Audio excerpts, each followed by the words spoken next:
Vrasja e udhëheqësit suprem të Iranit Ali Khamenei i tronditi themelet e Republikës Islamike, por a do të çojë ajo drejt fundit të regjimit iranian? Jo dëmos, thonë ekspertët. Për gati 4 dekada, Khamenei ishte autoriteti më i lartë politik dhe fetar në Iran. Megjithatë, sistemi i ndërtuar pas revolucionit islamik të vitit 1979 nuk mbështetet vetëm të një figurë e vetme.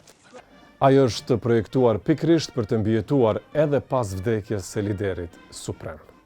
Struktura e pushtetit në Iran përfshin disa shtylla kyçe: udhëheqjen klerikale, gardën revolucionare islamike që luan rol vendimtar në fushën politike, ushtarake dhe ekonomike, si dhe Këshillin e Gardës.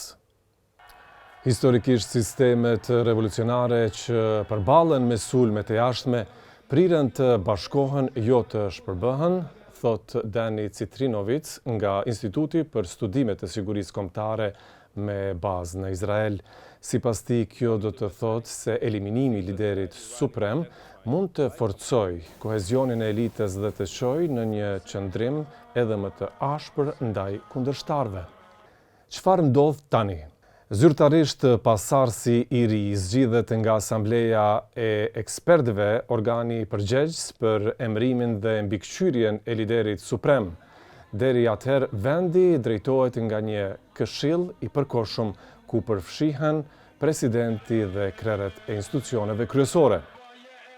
Në praktik, megjithatë, shumë vendime merren nga Këshilli Suprem i Sigurisë Kombëtare, një organ kyç në kohë krize. Pyetja më e madhe tani është kush do ta zëvendësojë Khamenein.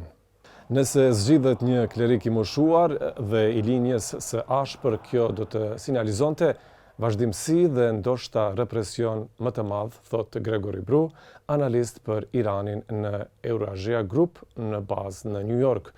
Por sipas tij, ekziston edhe mundësia që të përzgjidhet një figurë më e re, potencialisht më e moderuar, për të dërguar mesazhin e një ndryshimi kursi.